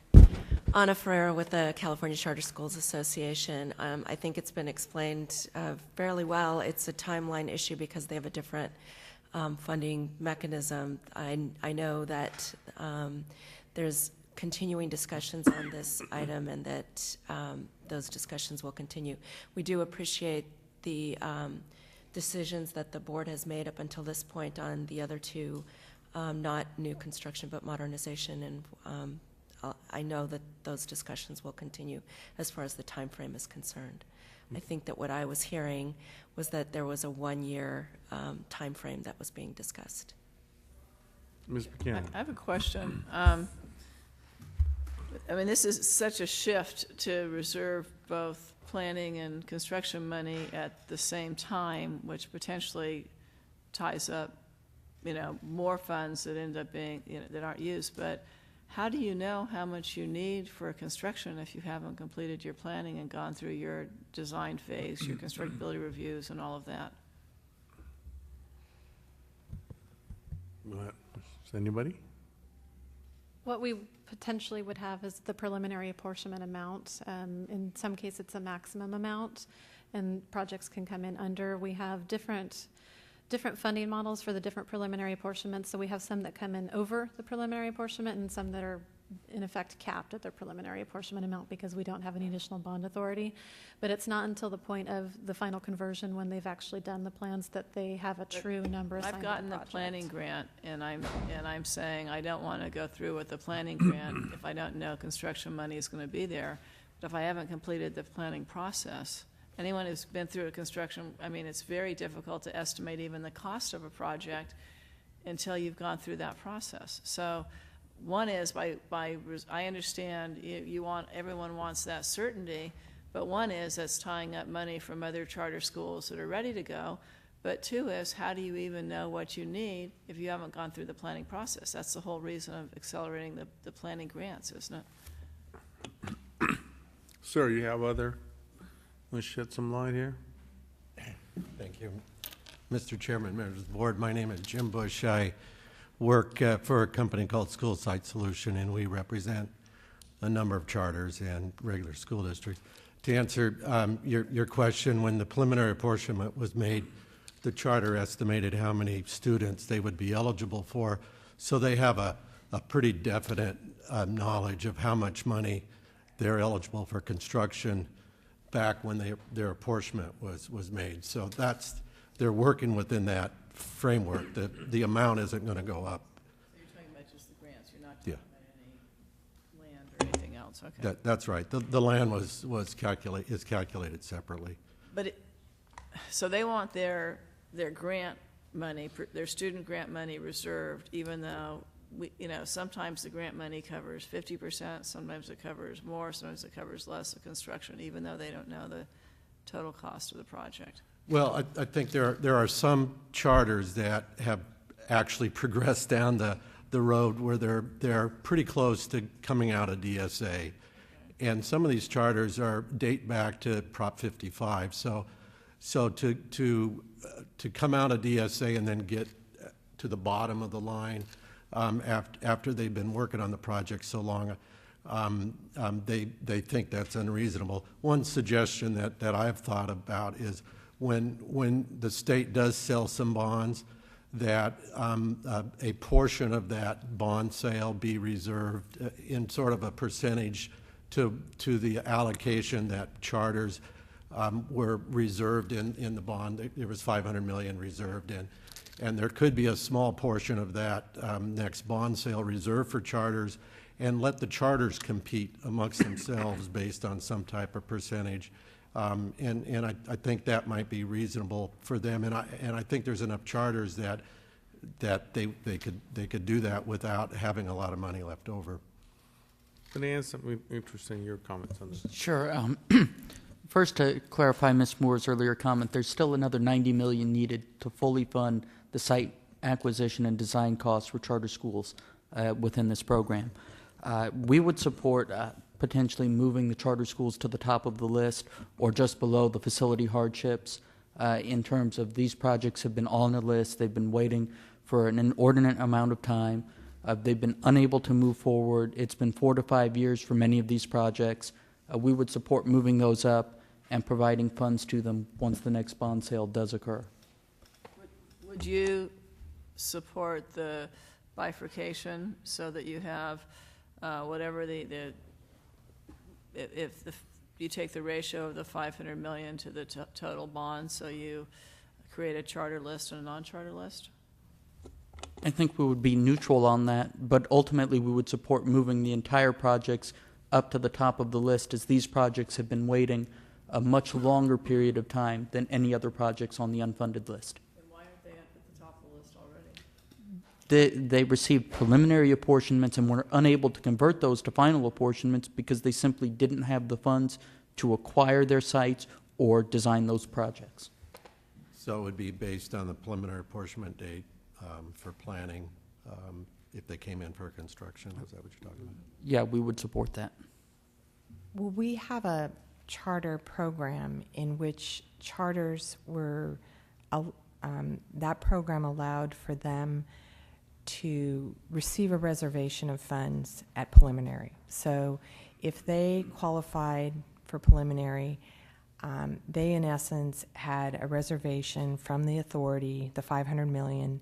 They competed for that amongst themselves, had that reservation, and then had 5 years in which to perfect that project, correct? So 5 years in which to move along. Under the crisis, we were alerted that they perhaps were disadvantaged on the preliminary funding monies because we didn't have a mechanism for them to come in for the cash for that. And we hopefully corrected for that. Now, while there might still be 90 million on the list, 90 million did not come forward in the priority round, or 90 million did not come forward in the round to capture the additional money we gave for charters on that. So either there's some lag in the demand for the cash or not. I, for one, would not be supportive of putting the charters onto the top of the list because I do believe that just like the other school districts, they had the ability to access the cash and either chose not to, or they have the concern, as you indicated, that they want a more solid deal on that. I don't know. Maybe more open to their ratio of cash versus the bonds. It seems a better solution than simply moving charters ahead of other projects for cash. I don't see the public policy good in that. If I may respond, in terms of being able to access the cash, no, these projects up until the 90 million was provided, the previous 90 million was provided, they did not have access to that cash and could not have accessed the program. Effectively, when AB 55 loans were shut down, OPSC was unable to provide any advanced monies for site or design costs to these projects. They were unable to move forward. They were unable to perfect those projects to then in turn become apportionments, or in this case, unfunded approvals, and compete with everyone else. They were unable to do that. It's only recently that they were even provided site or design funds to begin that process to convert those to final apportionments. Just one other thought. We have 2 deadlines coming up for charters for this 96 million, one in April and one in June. I think it's June sometime. And if there are some charters that don't meet that deadline, there might be some ability to have a little bit of money left over in that charter pot that maybe could be shifted to some of these construction projects that are nearing submittal. So, just a thought. Thank you very much. Yes.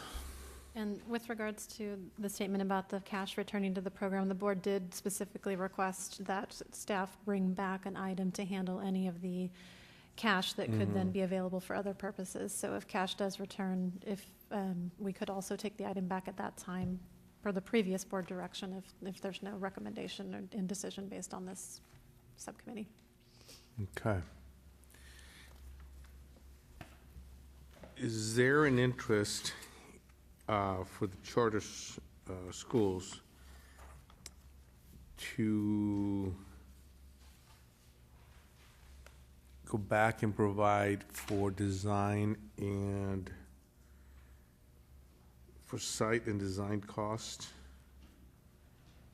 To provide bond proceeds for that at all? We would support that the next time a bond sale does occur, that proceeds from that sale be set aside to cover the site and design costs for these projects. Okay, that seems to miss more. That isn't really what is before us, right? What's before us is whether we reactivate those projects. They're off the clock, so to speak, right now. Right. And now we're talking back onto a cash management piece, right? So The question is, what is the will of the subcommittee? To reactivate? Let me jump in and say I, for one, would endorse reactivating only those projects that have access to the cash for design and site acquisition funds. I think it's I appropriate for support the that. clock to start for those. For those that Only have those. the cash to move forward. Yes. Okay. So I have 3 nods. Finance concerns with that? We'd just be concerned that there may be some schools that are currently undertaking site acquisition or design functions, that those projects may be unable to move forward without funding being provided, and they can't convert to that final apportionment. And when they do, they'll be given a date that is much lower than other projects that are much more recent than theirs. So we would support giving them a higher date on that list so that they can compete. But as you point out, that's not before us now, right? That's your issue, Ms. Moore? That was not in the write-up. That, I don't know that that was I mean. No, that's the Department of Finance's position. OPSC did the write-up. Right. From the charter schools, does anybody express the same concern that finance does? I'm not really authorized to say, but I would venture that the CCSA would have the same position as finance on that issue. But you're not authorized to advocate for it at this point? Okay. All right.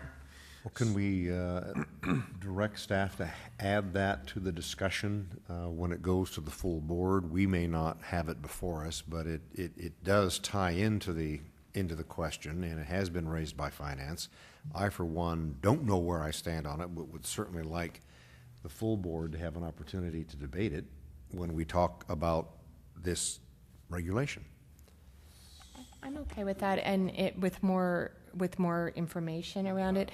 And I just want to understand, Chris, you're talking about, we just provided charters with $100 million, roughly 95, I think it was. 96. 96 million in site and plan money, and we had we had 2 funding rounds for that. Come in for that cash. It was actual cash, and we were not oversubscribed in that. But are you talking about you said 90 million remains in that same situation but didn't come forward for the cash? We know based on the number of preliminary apportionments that were provided to charter schools that another 90 million in site acquisition and design costs remain on top of the 96 million that was already provided. I actually think it's 88 million is the specific number. Okay. So you're talking about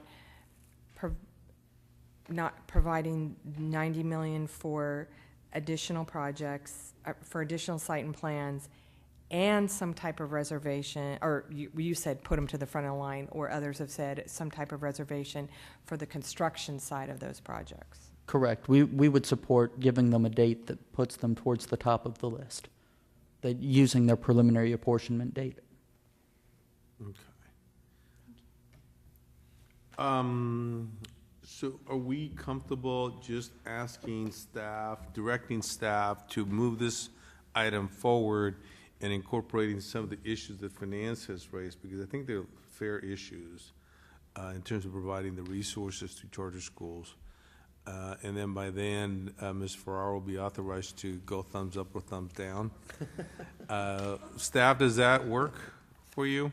I just want to make sure you have clear direction. Ms. I'd like to Buchanan. know, I'd like a little bit more information of the total 500 million that was designated in the bond for charters. Could you give us more information on how much of that has been used and for what projects, what percentage that is of the total? I mean, so we have kind of an apples to apples comparison in terms of how we're dealing with the charters versus traditional schools, and a better idea of I mean, there are, in regular traditional school districts that aren't charters, there are schools that sometimes don't have money for planning purposes for 4 or 5 years for projects as well. I mean, sort of they can't move forward. So Yes, that would be a very good piece of I mean, information I'd for the just like whole. to know how it all, how we're burning through that money versus the number of projects, and I think we need to be fair and help charter schools move forward. At the same time, if you have a school district that has 2 charter schools and 18 regular schools, and a charter school project is started after a project for a traditional school and then gets moved up to the top of the list, that ends up being hard to explain too. So I think we have to figure out what truly is fair and how we move money out and accomplish the goals of the bond there. We actually have an illustration in the back of the pack that actually shows that there's 172 million available in bond authority for charter schools. So that's the pie chart in the back. So out of that 500 million, But that's authority or cash? that's authority. Okay, and I think what we're talking about here is cash, correct? Both. Is it both? Also, Okay. if I could add on Yes. to that, some of the authority that's represented there is tied up in some of the other charter school regulations, so we can try to break that down for you. But we will be presenting the board with an additional set of preliminary apportionments in the coming months to try to exhaust some of the additional bond authority, but we have a number of unfunded approvals that haven't drawn down all of the authority yet as well, so we can represent that as well. Okay, thank you. Critically overcrowded schools issue. The critically overcrowded schools program, it's set up much like the charter school program where districts had a 4 to 5 year time period. They received a preliminary apportionment and then had the time to convert to a final apportionment, which they would then be placed on the unfunded list. The board has also heard a little bit about this issue in the past months because there is a component to the program for those sites that require extensive environmental cleanup. And the board recently took action to place any amounts that were available for environmental hardship on the unfunded list, and also several of those requests were taken care of. We have out of the 344 projects that were in preliminary apportionment status when the fiscal crisis hit, we still have 33 preliminary apportionments that are inactive. The remaining 311 were able to move forward and convert to an unfunded approval on the unfunded list. This is largely due to the fact that the school districts had local match, so they were able to proceed with the project just as you would with any other new construction project. If reactivated, these preliminary apportionments would have approximately 10 months left on their statutory timelines to either convert or rescind the project. And these 33 projects, it's, I believe, roughly 4 districts that are in various stages of their projects. And what the subcommittee could consider is whether or not to extend the regulations that keeps the timeline inactive. However, only 11 of the 33 inactive preliminary apportionments, and they're all projects. It's a one project at one site for the 11 preliminary apportionments, have been approved for the environmental hardship. The remaining 22 have no additional assistance necessary from the state in order to move this project forward. The program does not have advanced design funds or anything like that. So with the exception of that, of those 11 preliminary apportionments that do have the environmental hardship component, the board may, or the subcommittee may wish to consider restarting the clock on the remaining 22 apportionments. And then, like with the charter schools, if the cash is made available for the environmental hardship, you could restart the clock on that preliminary apportionment as well. These projects, again, they'd have 10 months. Another concept that came up in a previous board item was if you wanted to provide folks with a little more time, you could start the clock, but say effective as of this date, your clock will be started, so you can give districts a little bit of warning to start the project. But with the exception of the environmental hardship, there is nothing that the fiscal crisis is really doing to harm these projects, so it may be time to consider reactivating. Chris, you have a slight variation to that. We would support reactivating all of these projects. In this case, the environmental hardship projects do have access to the unfunded list and can compete for funds. So we would support reactivating all of the COS critically overcrowded projects. Okay. So that's the difference, is the environmental impact, the environmental piece. And again, Chris, the justification is that the cash that they need for that environmental hardship is available to them. Correct. The board took previous action to authorize the environmental hardship aspect of it onto the unfunded list. So they should be ready to roll on that, okay?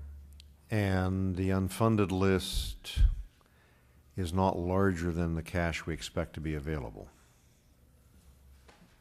We don't know at this time. Well, if we activate all of them and they need the cash, but they can't get it because they're too far down on the unfunded list, what potentially have we done? I would note that the 10-month time frame that's being mentioned here Correct. Is the tail end of a 5-year process. So these projects had already been out there for 5 years. Okay. I kind of like where you're going. Staff, can you tell me how much money is not been converted? There's about over $166 million in projects that haven't come in yet, so. And do we expect all of that to be gone, or would there be some left for diversion to other program needs? If the projects are plugged in, given the 10-month time frame, the board could make a decision after the 10 months has expired to transfer that existing authority like it has in the past to new construction. Okay, so here's another one where we potentially could do it without the need for legislation. Do you have a sense how much of it would be converted? Not at this point in time. I Not unless know- we have the clock ticking. Yeah, yeah. Well, in that case, I endorse Mr. Chris's proposal to unplug it for all of them. And I would note that the Department of Finance previously supported moving the environmental hardship aspects to the top of the list as well. Ms. Moore? So if we don't have cash until August, September, on another bond, if they do a fall bond sale, then those 11 hardships would have to compete for that cash, correct? They would have to be in line for the cash. We would expect them to compete for the cash and move forward. And if they were not far enough up on the list to receive the cash, where they would be out of luck for the next round. As I recently mentioned, we previously supported moving these up as well. I believe the goal is to get these preliminary apportionments moving so these projects can be perfected and converted to apportionments. Ms. Buchanan? Well, you know, this kind of falls back to me to the same as projects either need to move up or off. And This opens them up to get going. and you know, on the one hand, I guess you move up and you know, there's always the question, are you going to have the money? But I don't know how that changes a year from now or later. So I think they've been there long enough. I don't know to what extent they should be moved to the top of the list. But I do think I would love to have staff come back with a recommendation of how we move, you know, or how we can move these projects back to the active, and especially if they were started years ago. I mean, we either need to find funding, and for all we know, you know, there may not be the needs in terms of the critical overcrowding today as there were a few years ago because of you know, changes in all the massive cuts we've had to education the last couple of years. Staff?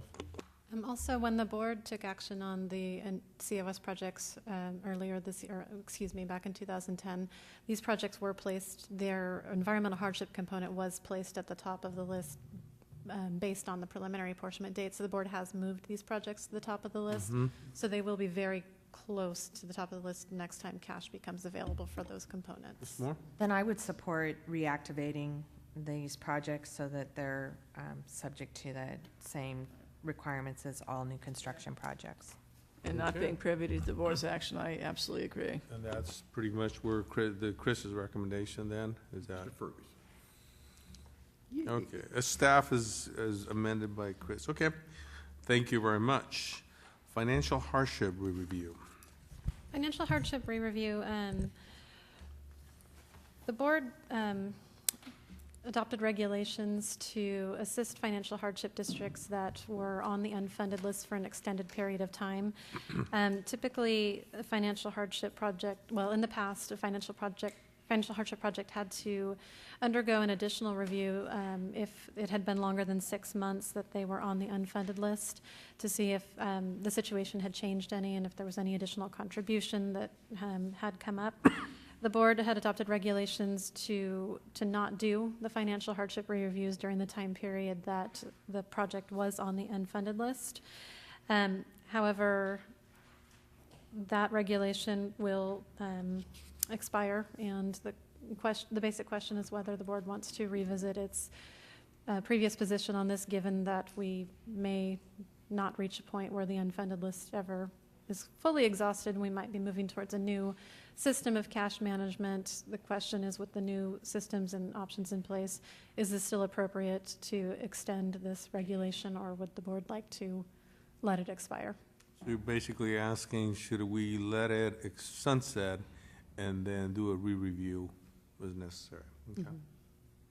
Board members? Does finance have a position? We support letting this regulation sunset. These projects receive significantly more state funding than a traditional 50-50 or 60-40 match under the new construction or modernization program. This would just reevaluate the district's contribution to a project. And in some cases, that could actually help the district if those funds did not materialize in those accounts. Ms. Ferraro?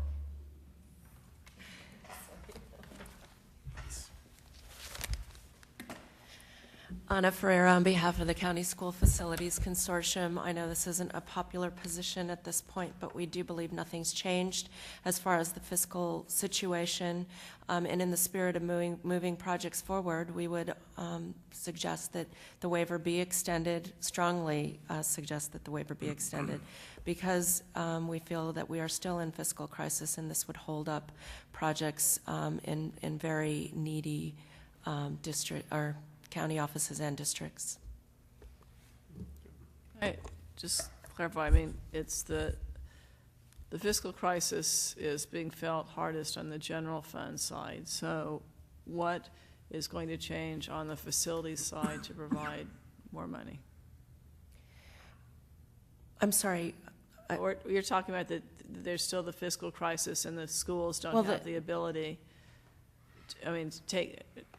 don't have the ability to move forward. Is that? The waiver was put in place because there was a freeze on the state funds. Right.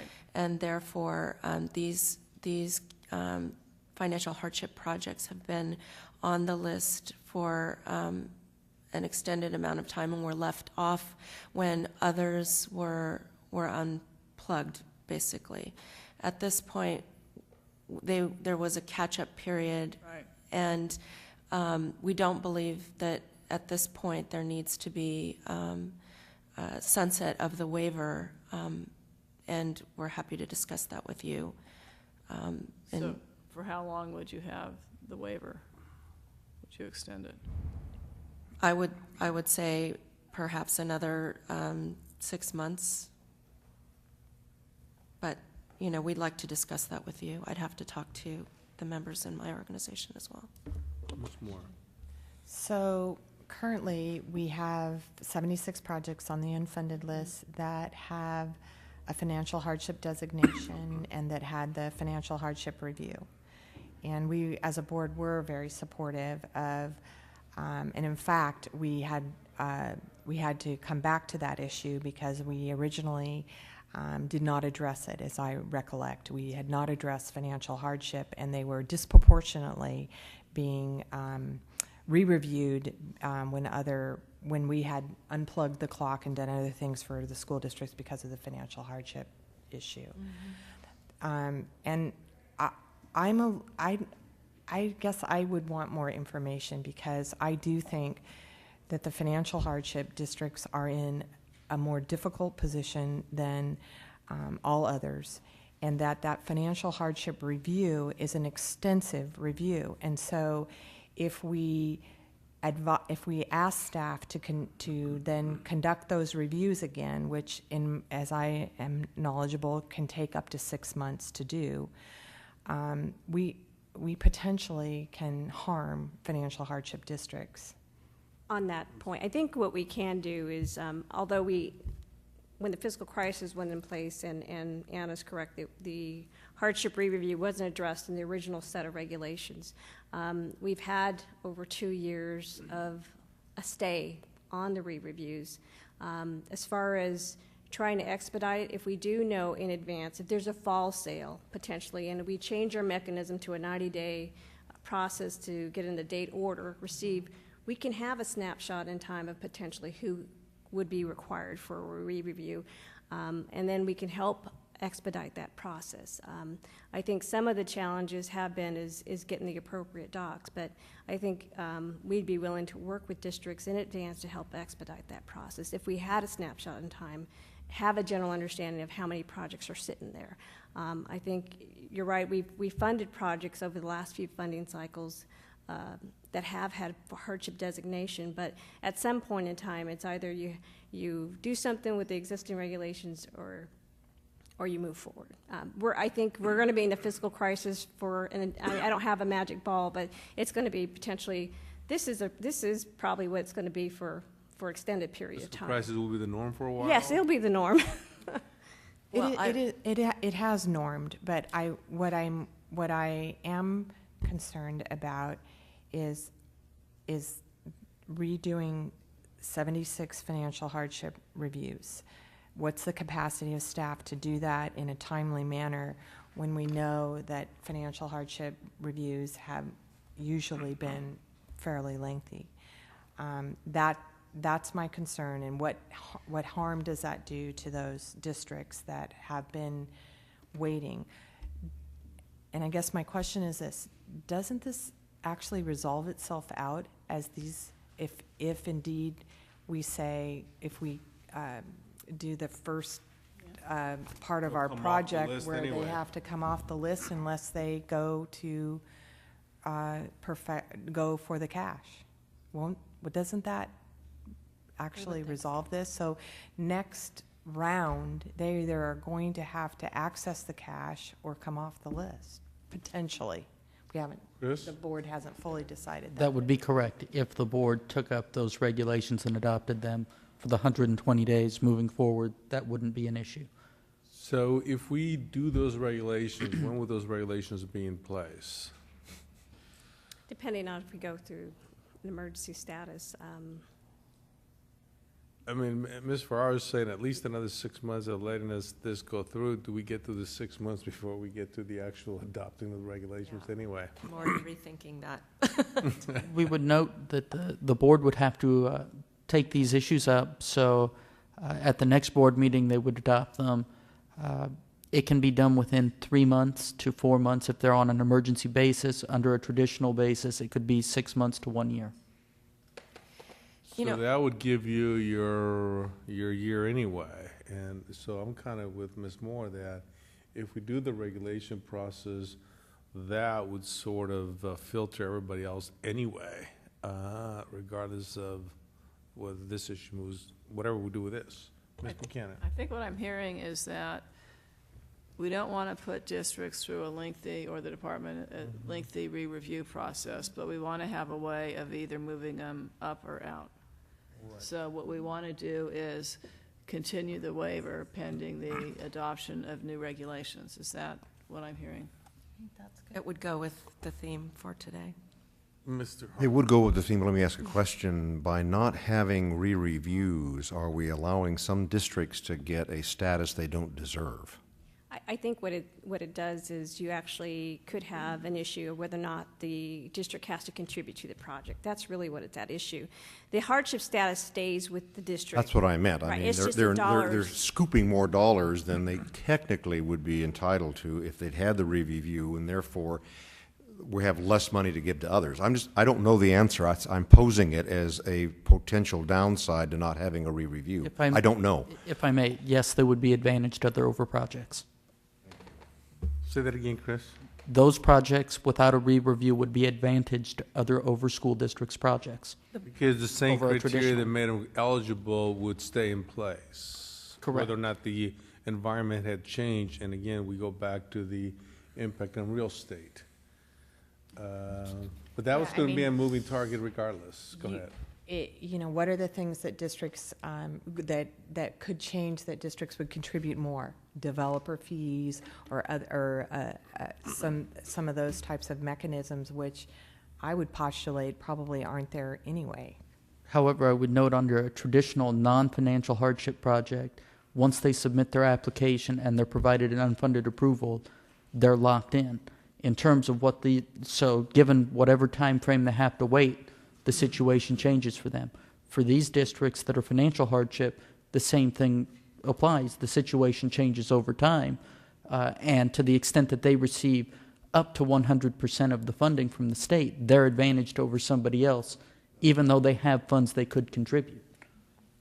So you're under your scenario, Chris, I'm digesting what you're telling me, is that a re-review would even the playing field, because Correct. What it does, moving them for 120 days instead of 18 months and dropping those, which we have not taken action, of course, we're asking staff to guide us as to how we can accomplish that administratively.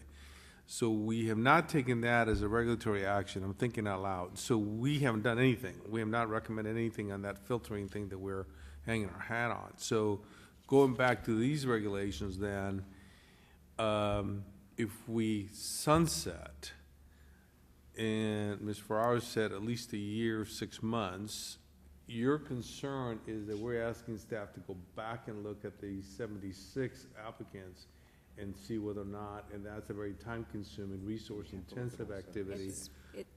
It's the projects that are sitting on the unfunded list, that we wouldn't be looking at the projects that already received funding. It's the 76 projects. I didn't say 76. There are 76 projects with financial hardship status remaining on the unfunded list. It all depends where they're at on the date order receive, potentially on, and how you review those projects. I mean, all we're asking is for updated financial information, is whether or not they can contribute to the project or not. That's the only extent of the re-review. There's more. It is a different, an intensive process for districts. We've had substantial issues about financial hardship on this board, and I mean, I would support the natural outflow of potentially adopting the regulations that we are recommending up front. I think that financial hardship districts have been disadvantaged in this system because they, of all districts, do not have funding to move forward. They have to wait for the state funding. So we appreciate those comments so much, Ms. Moore. I must tell you, watching and listening today with priorities and funding and knowing that financial hardship, when you went to the 90-day system, we agreed that everyone should be under those rules, and now we're moving forward and making them permanent in the interest of, moving projects and getting rid of deadwood and all of that. And what I see with financial hardship is, a continuing inequity as far as being in the list. They are in the position that they are on that list in a delayed way all the way through. And it's at this point that I would just suggest that we clear those projects. We'd be very supportive of that position. Do you want to testify, or are you just getting ready to leave? Okay, go ahead. Hi, I'm Alana Cunningham from Jack Schrader and Associates. We're a consulting firm. And I guess it's my understanding that the regulations state that projects that, financial hardship projects require a re-review if they're on an unfunded list for more than 180 days, and that the definition of an unfunded list is a list that's been created because the bonding authority has run out. And it was my understanding at the State Allocation Board when this regulation was, this change was discussed, was that there was a distinction between the types of unfunded lists that were being created. One was because of the fiscal crisis, and then later another one would be created when the bonding authority has run out. So from our perspective, the financial hardship financial hardship projects that are currently that are on the unfunded list are not technically on an unfunded list in terms of what the definition of an unfunded list is.